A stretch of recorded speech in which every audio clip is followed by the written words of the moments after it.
श्रीमन classes के online digital class में आप सबों का स्वागत है। हम लोग रीजनिंग के एक ऐसे चैप्टर पर बात कर रहे हैं जिसकी उपयोगिता बहुत ज़्यादा है, जैसे कि सिटिंग अरेंजमेंट।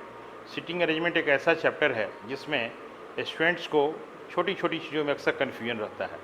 उस लिहाज से हमने सोचा है कि इसे कैसे आपको बेहतर तरीके से दिया जाए कि जो भी कन्फ्यूजन है वो दूर हो। सिटिंग अरेंजमेंट की कुछ बुनियादी बातों को ध्यान रखना है। सिटिंग अरेंजमेंट मेनली दो तरह का होता है, एक सर्कुलर होता है, एक लीनियर होता है। सर्कुलर और लीनियर, एक वृत्ताकार पथ और एक रेखी, एक लाइन में। जैसे रहेगा इसमें, ये सर्कुलर है मान लीजिए, यदि इसमें कुछ भी नहीं बोला गया, इसका मतलब कि मानना चाहिए फेसिंग द सेंटर। कुछ भी नहीं बोला गया, मैंने सबका फेस सेंटर की ओर है।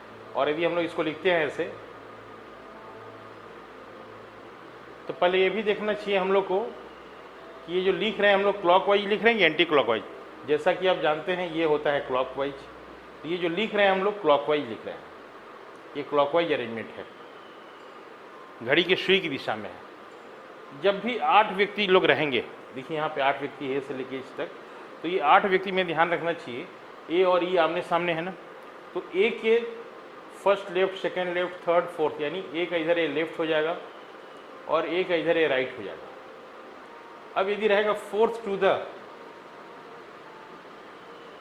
लेफ्ट ऑफ ए, ई होगा। यदि इसी को पूछा जाए fourth to the right of A, तब भी ई होगा।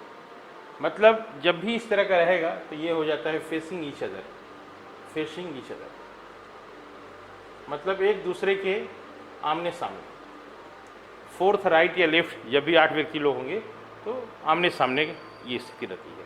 इसके बाद इसमें रहेगा कि जैसे पूछा जाए कि जी किस ओर है ए से, तो जी देखिए फर्स्ट राइट, सेकेंड राइट, यानी जी सेकेंड राइट है इधर से। और यदि लेफ्ट से पूछा जाए तो first, second, third, fourth, fifth, sixth right. तो यदि पूछा जाए कि G is in which position with respect to, तो एक बार यदि देखते हैं जैसे एंटी क्लॉकवाइज, ये सेकेंड राइट हो जा रहा है। और यदि हम लोग क्लॉकवाइज देखते हैं तो यहाँ देख रहे हैं 1 2 3 4 5 6, यानी सिक्स्थ लेफ्ट है ना। इस तरह से हम लोग को ये देख सकते हैं, इस तरह का सर्कुलर अरेंजमेंट। और इसी तरह से लीनियर अरेंजमेंट में यदि रहेगा, अब इसमें रहेगा A is fourth to the left of B. इसको हम लोग ऐसे लिखेंगे, ए फोर्थ लेफ्ट है बी का, फर्स्ट, सेकेंड, थर्ड, मतलब ए और बी के बीच में 3 लोग होंगे। और यही रहेगा हु इज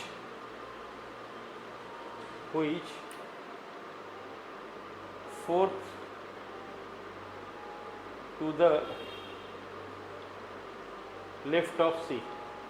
यहाँ देखिए बी के लिए ही हु है, हु आया मतलब बी के बगल में है, यानी बी जो है फोर्थ लेफ्ट है किसका, सी का। तो ऐसे लिखेंगे C, first left, second left, third. यदि पूछेगा इस लाइन में टोटल कितने लोग हैं, तो देखिए ए बी सी 3 लोग तो हैं ही, यहाँ 3 3 6, यानी टोटल यहाँ पे कितने लोग हो जाएंगे। टोटल यदि व्यक्ति की बात की जाए तो ए बी सी 3 व्यक्ति, और यहाँ भी 3, यहाँ भी 3, यानी 9 लोग, टोटल 9 लोग हो जाएंगे। यदि इसी लाइन को यदि हम लोग ऐसे लिखें, A is fourth to the left of B, तो ऐसे ही लिखेंगे हम लोग, ए जो है फोर्थ लेफ्ट है बी का, and fourth left of C, and fourth left of C. तो देखिए जैसे ही बोलेंगे and fourth left of C, तो संभव नहीं है। क्यों? क्योंकि ये एंड जैसे ही होगा तो ए के लिए हो जाएगा, तो कैसे होगा, बी के ही जगह पे सी को रखना होगा। तो एंड जैसे ही आएगा इनिशियल सब्जेक्ट के लिए आएगा, इसलिए यहाँ पे डेटा कुछ और होना चाहिए।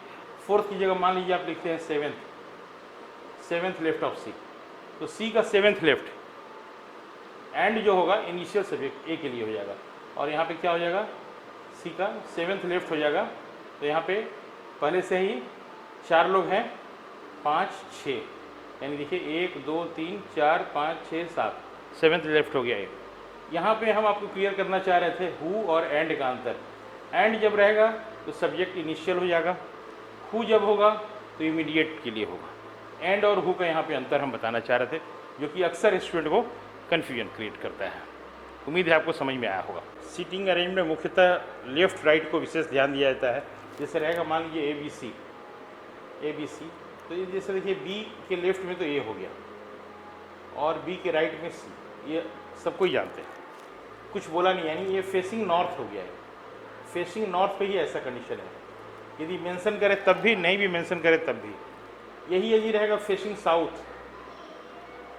फेसिंग साउथ जब रहेगा तो यहाँ पर लिखेंगे हम लोग ए बी सी, तो बी के लेफ्ट में अभी सी हो जाएगा और बी के राइट में क्या हो जाएगा, ए हो जाएगा, फेसिंग साउथ। यदि रहेगा ए बी सी इस तरह से, और फेसिंग यदि वेस्ट होगा, फेसिंग वेस्ट जब होगा तो हम लोग देखिए बी के लेफ्ट में हम लोग सी को रखेंगे और बी के राइट में किसको, ए को हम लोग रखेंगे। और यदि फेसिंग ईस्ट होगा तो इसका अपोजिट हो जाएगा। यदि फेसिंग ईस्ट होगा तो ए बी सी इस तरह से होगा, और इस तरह से हम लोग देखते हैं कि यहाँ बी का जो लेफ्ट हो गया ए हो गया और बी के राइट में सी। इसको हम लोग को ध्यान देना चाहिए, इस तरह का अरेंजमेंट। ये आपको मदद करेगा सर्कुलर अरेंजमेंट जब हम लोग करते हैं इस तरह से।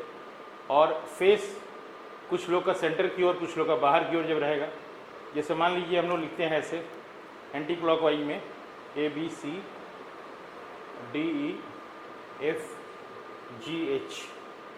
अब सपोज ए का फेस बाहर की ओर है, यदि ए का फेस बाहर की ओर है तो ए के राइट में हो जाएगा अभी एच, ये राइट हो जाएगा और ये लेफ्ट हो जाएगा। यदि बी का फेस अंदर की ओर है, बी का फेस यदि अंदर की ओर है तो बी के लेफ्ट में अभी ये हो जाएगा, बी के राइट में सी हो जाएगा।